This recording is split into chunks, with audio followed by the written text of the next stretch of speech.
नमस्कार मित्रांनो, स्वागतम. घरोघरी मातीच्या चुली या मालिकेच्या आजच्या भागामध्ये अगदी मनपूर्वक मी तुमचं स्वागत करते.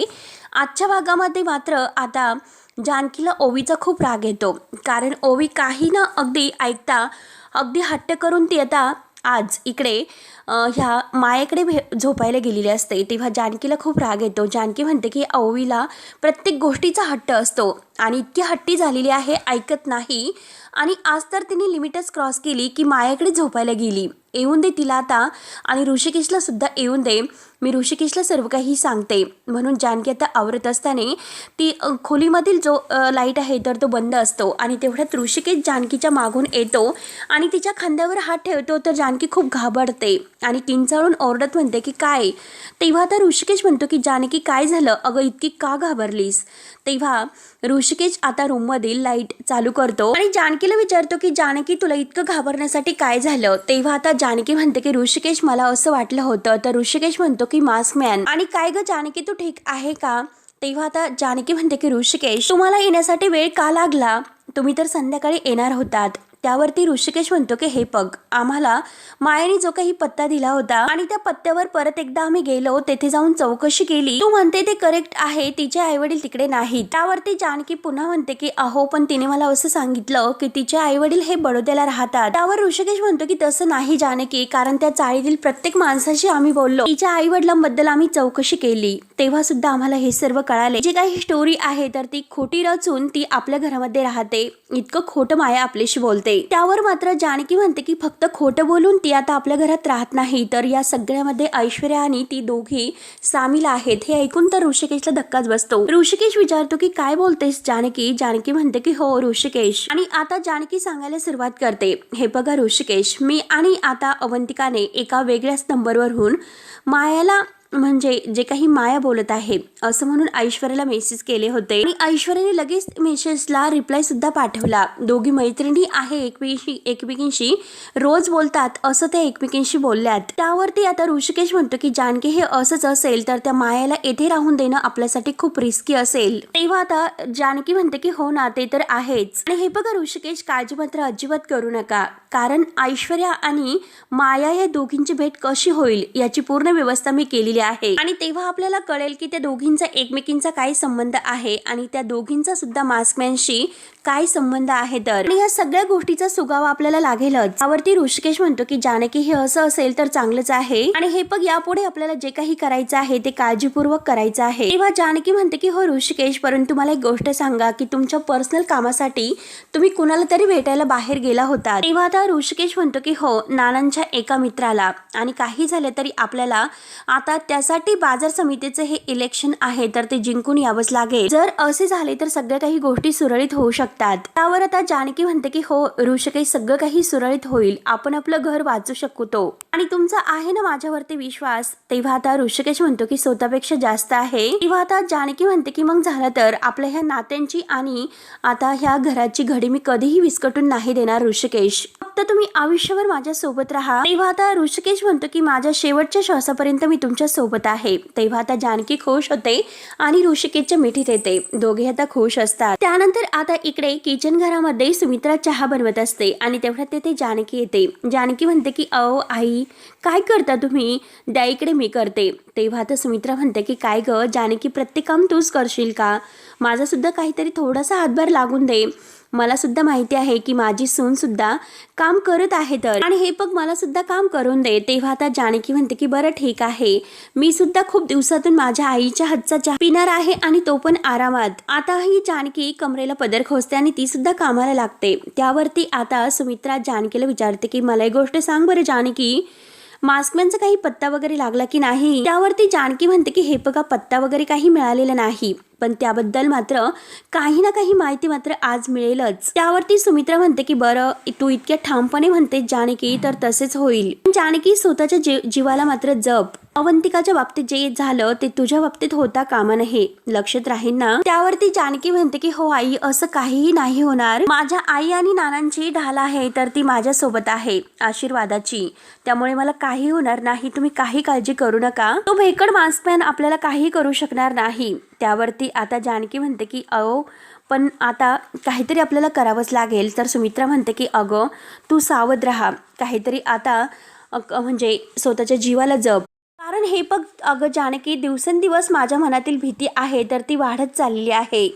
काल देवळात सुद्धा जाऊन आले, देवाला साकडं सुद्धा घालून आले आणि देवाला मी असं म्हटले की मास्कमॅनचा पत्ता आता लागून दे, आता बाद झालं, आम्ही खूप काही सहन केले. आणि त्याच वेळेस तिथे कावेरी काकू मला भेटल्या होत्या आणि कावेरी काकू माझी माफी मागत होत्या की झालेल्या प्रकाराबद्दल.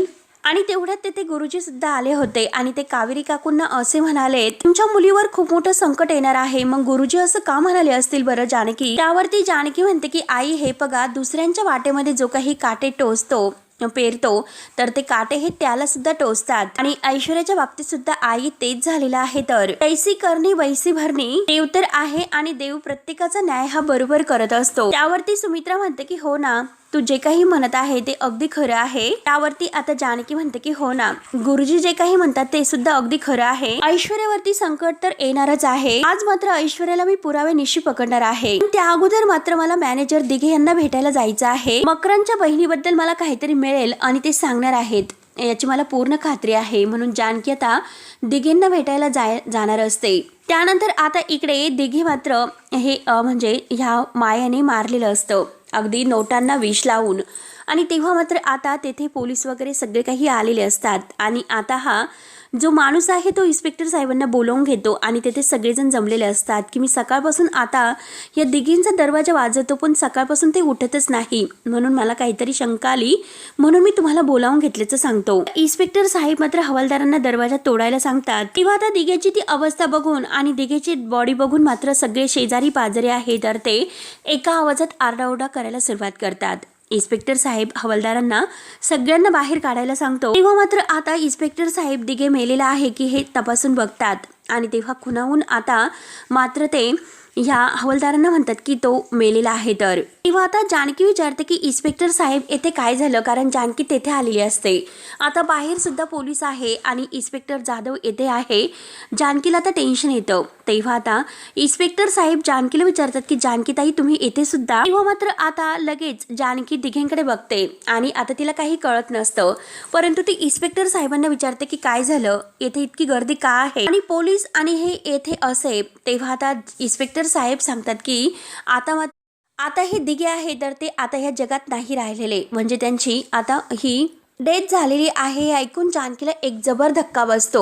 जानकी म्हणते की काय बोलतात इन्स्पेक्टर साहेब, असं कसं होऊ शकतं आणि इतक्या अचानक. तेव्हा आता इन्स्पेक्टर साहेब म्हणतात की त्याचा तपास आम्ही करू शकतो आणि हे बघा जानकी ताई तुम्ही जरा बाहेर थांबा आणि मला तुमच्याशी सुद्धा जरा बोलावंच लागेल. त्यावरती आता जानकी म्हणते की माझ्याशी, तर इन्स्पेक्टर साहेब म्हणतात की हो तुमच्याशी आणि ते जानकीला प्लीज म्हणून बाहेर जायला सांगतात. तेव्हा आता इन्स्पेक्टर साहेब आहे तर ते तेथे सगळे काही अगदी शोधाशोध घ्यायला सुरुवात करतात.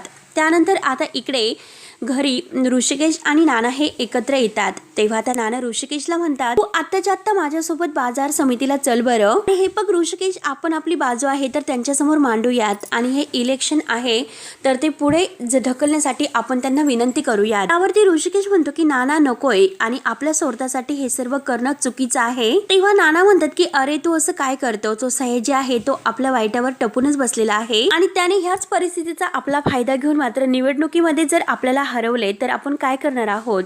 आणि तेवढ्याच सुमित्रा बाहेर येते, हे सर्व ऐकते. त्यावरती ऋषिकेश म्हणतो की नाना हे बघा तुम्ही काळजी करू नका, असं काहीही होणार नाही आणि तुम्ही म्हणतात तर हवं तर आपण तसं बाजार समितीत सुद्धा जाऊ शकतो आणि आपलं जे काही म्हणणं आहे तर ते त्यांच्यासमोर मांडूयात. त्या अगोदर मात्र आपण जसे लोकांच्या भल्याचे निर्णय घेतलेले आहेत तसे यापुढे सुद्धा आपण तसे निर्णय घेत राहू आणि लोकांना ते दाखवून देऊयात. त्यावरती आता सुमित्राला हे पटते, पण नाना म्हणतात की अरे ऋषिकेश, अरे तुला तर माहितीच आहे की त्या सयाजीने जे गुंड पाळलेले आहेत ते मात्र बाजार समितीमध्ये आता जे काही त्याने ते पेरलेले गुंड आहेत तर ते आपलं म्हणणं मात्र लोकांपर्यंत पोहोचून नाही देणार. काहीतरी असं घुसपट ते काढतीलच. आणि हे बघ ऋषिकेश, अरे या अगोदर सुद्धा त्यांनी काय काय केलं हे तू विसरलास का. त्यावरती ऋषिकेश म्हणतो की नाही, कारण ते तर माझ्या चांगलंच लक्षामध्ये आहे. त्यावरती आता नाना म्हणतात की अरे मी म्हणूनच तुला समजावतो की आपल्याला सुद्धा थोडंसं अधिकाराने बोललंच पाहिजे आणि काही झाले तरी तुला हे इलेक्शन जिंकावंच लागेल आणि नव्याने तू पुन्हा एकदा अध्यक्ष होशील आणि त्या माणसाला सुद्धा तू कॉन्ट्रॅक्ट मिळवून देऊ शकशील. त्यावरती ऋषिकेश म्हणतो की नाना हे बघा मला तुमचं सगळं काही म्हणणं पटत आहे, परंतु आता मात्र त्या अधिकाराचा आणि त्या नावाचा गैरवापर अगदी आपण नाही करून देऊ शकत आणि मला सुद्धा तसे नाही वाटत. आणि हे बघा, आपण मात्र दरारा दाखवून हे इलेक्शन आहे तर ते पुढे ढकलू शकतो, परंतु त्यांना मात्र आता आपण असं करून हे इलेक्शन जिंकू शकत नाही. एकदा की आपण त्यांची मनं जिंकली तर आपण इलेक्शन सुद्धा अगदी म्हणजे हमखास जिंकू शकतो. त्यामुळे जे काही आहे ते अगदी सरळ आणि सोप्या पद्धतीने करायचं आहे. काही अगदी वाकड्यात जाऊन नकोय. वरती आता ऋषिकेशचा हा निर्णय ऐकून नाना खुश होतात आणि म्हणतात की ठीक आहे ऋषिकेश, तू जे काही म्हणत आहे तर ते आपण करूयात. आणि बघ ना, तुझी ही लढण्याची जी वृत्ती आहे ती खरंच मला खूप आवडते, मला तुझा अभिमान वाटतो. म्हणून सुमित्रा आणि नाना दोघंही ऋषिकेशचं कौतुक करत आहेत. तेव्हा मात्र आता सुमित्रा खुश होत म्हणते की खरंच मला माहिती आहे आपण काहीतरी पुण्य केलं असेल, म्हणूनच आता इतका गुणी मुलं आपल्या नशिबात आहेत, खरंच सांगते मी. त्यावरती ऋषिकेश म्हणतो की नाना, हे बघा आपलं ठरलेलंच आहे तर आपण सुद्धा आता बाजार समितीत जाऊयात. तेव्हा आता नाना म्हणतात की बरं ठीक आहे चला. आता लगेच सुमित्राला म्हणतात की येतो आम्ही, म्हणून दोघेही आता बाजार समितीत जायला निघतात. त्यावरती मात्र आता सुमित्रा देवाला हात जोडते. काय अरे देवा, तू माझ्या मुलांच्या पाठीशी राहा आणि सगळं काही चांगलं होऊन दे. त्यानंतर मात्र आता मात्र इकडे दिघेंच्या बाहेर, घराच्या बाहेर खूप गर्दी जमलेली असते. लोक आरडाओरडा करत असतात की नक्की कोण होता तो मारणारा आणि का मारला असेल, काय झालं असेल, नक्की काही कळत नसतं. तेव्हा आता लगेच इन्स्पेक्टर साहेब बाहेर येतात आणि जानकीला विचारतात की जानकीताई, तुम्ही यांना भेटायला आला होतात का? तेव्हा जानकी हो असं म्हणते. तर इन्स्पेक्टर साहेब, तुम्ही यांना कसं ओळखतात असं जानकीला विचारतात. म्हणजे तुमचा यांच्याशी काय संबंध आहे? तेव्हा जानकी सांगायला तयार नसते. जानकी खाली मान घालते. तेव्हा आता इन्स्पेक्टर साहेब पुन्हा विचारतात की जानकीताई, मी तुम्हाला काय विचारतो, तुमचा या माणसाशी काय संबंध आहे? तेव्हा आता जानकी सांगायला सुरुवात करते की मला हे मकरनच्या बहिणीबद्दल माहिती देणार होते आणि त्यासाठी मी इथे त्यांना भेटायला आले होते. त्यावर आता हे ऐकून इन्स्पेक्टर साहेबांना सुद्धा धक्का बसतो आणि ते विचारतात की मकरनची बहीण पण नक्की कोण?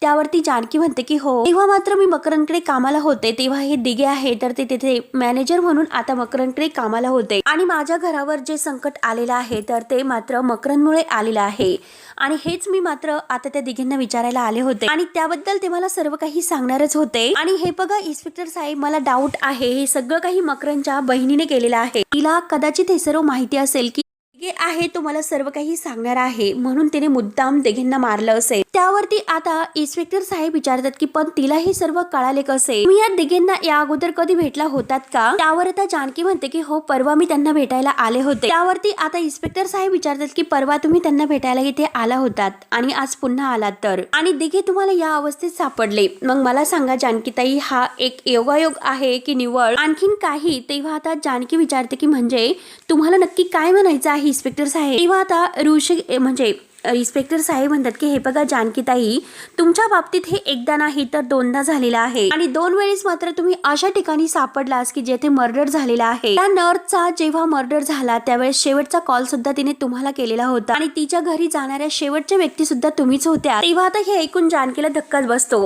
आणि जानकीला आता नर्सच्या घरी गेल्याचं ते क्षण आठवतात आणि आज सुद्धा शेवटच्या व्यक्ती दिघेंकडे तुम्हीच आलेला आहात आणि संशयाची सुई मात्र तुमच्याकडे धरून आहेत. त्यामुळे लवकरच पोलीस तुमची चौकशी सुद्धा करू शकतात आणि त्यासाठी जानकी तुम्ही तयार राहा. तेव्हा आता जानकीला एक खूप मोठं संकट अगदी आठवतं आणि तिला धक्काच बसतो आणि जानकी आता त्यानंतर इन्स्पेक्टर साहेबांना सांगते की हे बघा इन्स्पेक्टर साहेब, मी तुम्हाला खरं सांगते, मी काही केलेलं नाही आणि यामध्ये माझा काही हात नाही. तेव्हा आता इन्स्पेक्टर साहेब म्हणतात की जानकीताई, हे बघा हेच अगदी माहिती करून म्हणजे चौकशी करून घेण्यासाठी आता तुम्हाला यावंच लागेल, कारण हे प्रकरण वाटतं तितकं सोपं नाही. तेव्हा इकडे मात्र आता ऋषिकेश हा बाजार समितीत नानांच्या सोबत आलेला असतो आणि आता सगळेजण आता जे काही बाजार समितीतील लोक आहेत तर ते एकत्र येतात आणि ऋषिकेश त्यांना सांगत असतो, हे बघा सगळ्यांना माहितीच असेल की जे काही मी आता या बाजार समितीसाठी कामं केलेली आहेत आणि लोकांसाठी, ती तर सगळी तुम्हाला माहितीच आहे. त्यामुळे मी तुम्हाला आज हे सांगत आहे आणि यावेळेस मात्र तुम्ही आम्हाला या इलेक्शनसाठी मदत करा. आता हे बघा, मला तुमच्या मदतीची गरज आहे. त्यावर आता लगेच नाना सुद्धा समजावतात की हे बघा मंडळींनो, हे तुम्हाला तर माहितीच आहे की ऋषिकेश किती जोमाने काम करतोय त्याचा इतिहास काय आहे हे सगळं काही तुम्ही प्रत्यक्षात अगदी डोळ्यांनी तर बघितलेलंच आहे. आजपर्यंत मात्र तुमच्या शब्दांना त्याने किंमत दिलेली आहे, त्यामुळे तुम्ही सुद्धा यावेळेस त्याचा शब्द पडून देऊ नका. आणि तेवढ्यात आता तेथील एक जो काही व्यक्ती आहे तर तो जोराने हसतो आणि म्हणतो की नानासाहेब हे बघा, शब्दाला जरी किंमत असेल तर यावेळेस मात्र तुमचा हा ऋषिकेश आहे ना, तर तो मात्र इलेक्शनमध्ये पडणारच आहे. तेव्हा आता हे ऐकून आता नाना ऋषिकेश या सगळ्यांना त्या मुलाचा राग तर येतोच आणि धक्का सुद्धा बसतो. कारण ही आता ह्या ऐश्वर्या आणि सयाजीची माणसं असतात, तर ते आपल्या माणसाला म्हणतो की हो की नाही. तेव्हा आता त्याचा जो साथीदार आहे तो म्हणतो की हो पडणारच. आणि आता पुढे तो म्हणतो की दगडावरची अगदी पांढरी रेग आहे, काळ्या दगडावरची. तेव्हा नानांना इतका राग येतो, नाना आता रागाने उठतात आणि त्या माणसाला म्हणतात की अवकातीत राहायचं. तेव्हा आता तो लगेच उभा राहतो आणि म्हणतो की काय तुमच्या वयाचा मान राखतो म्हणून तुम्ही आम्हाला अवकातीत राहायला शिकवताल का? आणि काय हो, आमची अवकात काढायला तुमची लायकी उरलेली आहे का? आता हे ऐकल्यानंतर नानांना प्रचंड राग येतो. आता ऋषिकेश जोरात त्याच्यावर धावून जातो आणि म्हणतो की नानाशी आदराने बोलायचं, कळले ना तुला आता हे सर्व? त्यावरती तो माणूस म्हणतो की तू मला शिकू नकोस. तर ऋषिकेश लगेच त्याच्यावर धावून जातो. आणि तेव्हा मात्र आता ऋषिकेशचे जे काही त्याच्याकडून असणारे शेतकरी बांधव आहे तर ते ऋषिकेशला अडवतात. ऋषिकेशचा हात धरून म्हणतात की ऋषिकेश राव शांत व्हा, तुम्ही कशाला त्यांच्या नादाला लागता? तो मात्र आता सगळेजण ऋषिकेश आणि नाना या दोघांना शांत व्हायला सांगतात. नानांना म्हणतात की तुम्ही खाली बसा बरं. आणि सगळेजण आता खाली बसतात. त्यावरती आता नाना हे सरपंच साहेबांना म्हणतात की हे बघा सरपंच साहेब, तुम्ही सुद्धा आता येथील मंडळींना समजावून सांगा येथे कोण कामाचं आहे आणि कोण बिगर कामाचं. त्यावरती सरपंच साहेब म्हणतात की नानासाहेब हे बघा, यावेळेस मात्र आता ह्या परिस्थितीत कोण कामाचं आहे आणि कोण बिगर कामाचा हा प्रश्न नाही येतो. इलेक्शन नंतरचा तो अगदी सवाल आहे, पण त्यासाठी अगदी जोमाने इलेक्शन तर अगदी जिंकायला हवं, लढायला हवं. आणि हे बघा नानासाहेब, तुम्ही वाईट वाटून घेऊ नका, तुमच्यावर काय वेळ आलेली आहे हे सर्व गावाला माहिती आहे. आणि हे बघा तुमच्या हातामध्ये काहीच पैसा अडका नाही, मग ह्या बाजार समितीच्या इलेक्शनचा सर्व खर्च तुम्ही कसा करणार आहे? आणि हे बघा थोडा थोडा का होईना पण काहीतरी खर्च तर करावा लागेल. त्यावरती ऋषिकेश म्हणतो की हे बघा त्याची व्यवस्था होईल, ती सगळी काही व्यवस्था आम्ही करूच. आणि हे बघा तुम्ही सुद्धा आता म्हणाला होतात की कोण कामाचा आहे आणि कोण बिगर कामाचा आहे, हा इलेक्शन नंतरचा प्रश्न आहे. पण त्यानंतर मात्र आता इलेक्शन नंतरची जी अडली गेलेली कामं आहेत ती कोण करेल याचा विचार मात्र आपण अगोदर सगळ्यांनी करायला पाहिजे. आणि हे बघा साहेब, मला पैसा वाटण्यामध्ये आणि प्रचार करण्यामध्ये अजिबात इंटरेस्ट नाही. शेतकऱ्यांचं हितपत्र कशात आहे हे विचार आहे ते लोकांच्या मनात रुजवण्यात मला अगदी रस आहे आणि ते विचार मात्र मी लोकांच्या मनात रुजवणारच. यंदाची जी काही इलेक्शन आहे ती मी गाजवणार सुद्धा आणि जिंकून दाखवणार सुद्धा. तेव्हा आता तो सयाजीचा माणूस आहे तर तो जोरात हसतो आणि म्हणतो की यालाच म्हणतात की सुंब जळतोय परंतु पीळ मात्र काही जात नाही. तुम्हाला जितका पीळ द्यायचा आहे तितका पीळ द्या, परंतु यावेळेस मात्र आम्ही रणदिव्यांचा जो काही दिवा आहे तर तो विझवणारच आहे. आणि सयाजी रावांच्या डोक्यावर मात्र आता ह्या अध्यक्षेचा तुरा आहे तर तो मानाने मिरवणार आहे आणि तुमच्या लोकांची अशी जिरवणार की अगदी वर मान करून बघण्याची लायकी सुद्धा तुम्हाला लोकांना आठवली पाहिजे. आता ऋषिकेशला इतका राग येतो तो लगेच डायरेक्ट त्या माणसाची गचंडी धरतो आणि रागाने त्याला म्हणतो की काय रे, नानांची लायकी काढतोस?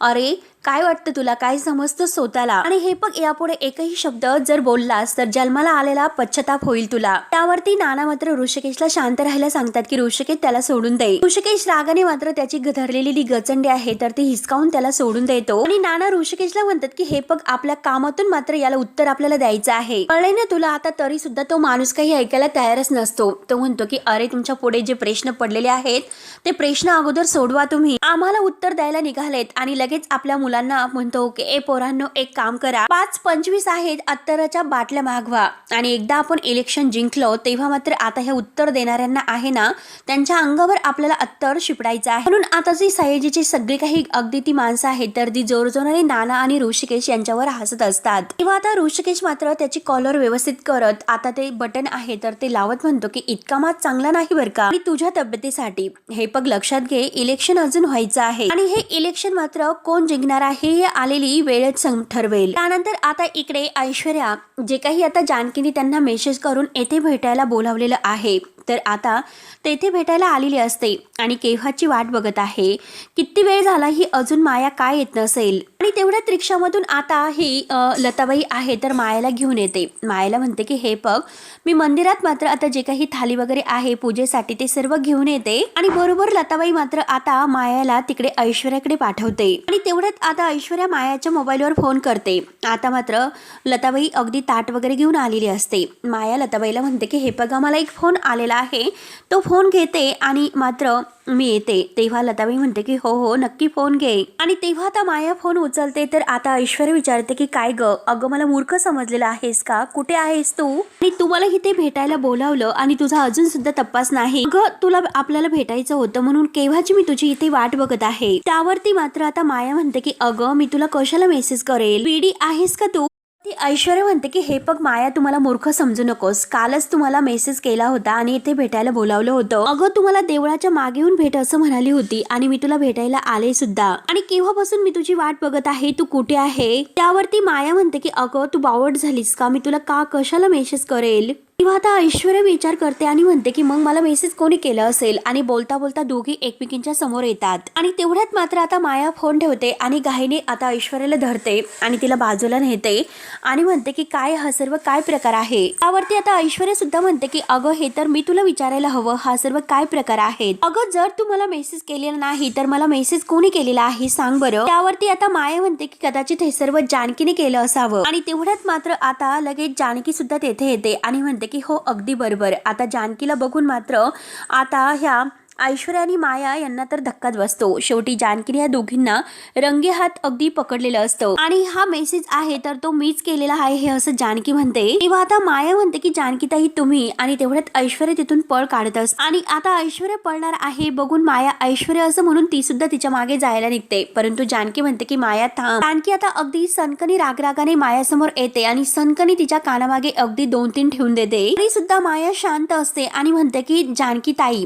तेव्हा आता जानकी म्हणते की खबरदार तू माझ्या तोंडातून नाव जरी पुन्हा माझं घेतलंस तर. अगं लाज कशी वाटली नाही की तू आम्हाला फसवते, आम्हाला इतकं मोठं फसवलंस. आणि हे बघ अगं आम्ही तुझ्यासाठी काय काय केलं नाहीस. तुला आम्ही आमच्या घरामध्ये आसरा दिला, आमच्या कुटुंबात मात्र आमच्या घराचा एखादा भाग समजलं, आमच्या सुखदुःखात तुला सामील करून घेतलं आणि तू मात्र असे आमचे पांग फेडलेस का. अगं तू आम्हाला फसवलंस आणि इतकं फसवताना लाज कशी वाटली नाही तुला, तरी सुद्धा इतक्या उलट्या काळजाची कशी निघालीस ग तू. आणि तेव्हा आता जानकी पुन्हा तिच्या कानामागे ठेवून देणार तोच लगेच रडण्याचं माया आता नाटक करायला सुरुवात करते आणि म्हणते की जानकीताई प्लीज मला उलट्या काळजाची वगैरे म्हणू नका. आणि हे बघा तुमच्यासारखे असं देव माणसाशी वागणं म्हणजे राक्षसी वागणं मला सुद्धा मान्य नव्हतं. कारण हे बघा असं वागल्याशिवाय आणि तुम्हाला विरोध केल्याशिवाय माझ्याकडे कोणताही दुसरा पर्याय राहिलेला नाही. आता माया उलटा गेम खेळायला सुरुवात करते.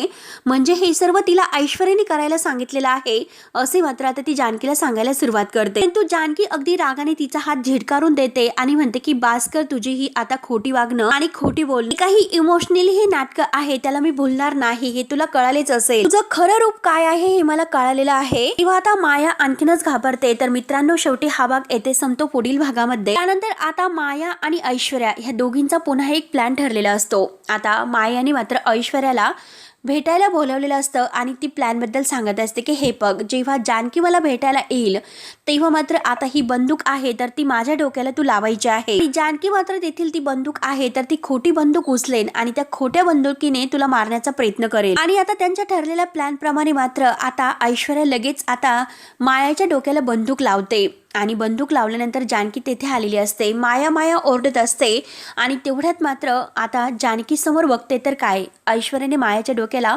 पिस्तूल लावलेला आहे. कारण ती मकरनची बहीण नाही, मास्कमॅन नाही, हे ओळखून न देण्यासाठी त्यांनी केलेला हा एक प्लॅन असतो. जानकी आता हे सर्व पाहते. मात्र लगेच ऐश्वर्या ही जानकीला म्हणते की हे बघ तेथेच थांब नाहीतर मी हिच्या ऐवजी तुला गोळी झाडेल. आणि तेवढ्यात जानकीच्या पायाला तो पिस्तूल लागतो आणि जानकी मात्र आता पिस्तूल घेऊन अगदी ऐश्वर्यावर धरते. परंतु मित्रांनो ती शेवटी खोटी गन नसते तर मायाने रचलेला हा एक प्लॅन असून ती खरी गन असते. आणि शेवटी जानकी आणि ऐश्वर्या एकमेकीवर पिस्तूल धरून उभ्या राहतात आणि आता जी काही गोळी ही आता बंदुकीतून निघलेली आहे तर ती ऐश्वर्याला लागते. आणि आता मात्र जानकी खूप घाबरते. जानकी रडायला सुरुवात करते की ऐश्वर्या ऐश्वर्या. परंतु माया मात्र आता असा प्लॅन करते. आता मात्र जानकीला ती जायला सांगते, जानकीताई तुम्ही जा इथून. माया मात्र आता हसत असते की एका दगडामध्ये मात्र दोन पक्षी. आता मात्र ऐश्वर्या तू गेलीस, परंतु आता जानकी तर आता कायमची तुझ्या खुनाच्या आरोपाखाली अगदी कायमची आत जाणार. म्हणून जानकी आता तेथून जात असते आणि तेवढ्यात आता पोलिसांची गाडी तेथे येते आणि आता पोलीस हे अगदी जानकीसमोर येऊन उभे राहतात. जानकीला खूप मोठा धक्का बसलेला असतो. आता मित्रांनो, नक्की काय होईल हे बघण्यासाठी आपल्या चॅनलला सबस्क्राईब करत राहा. धन्यवाद.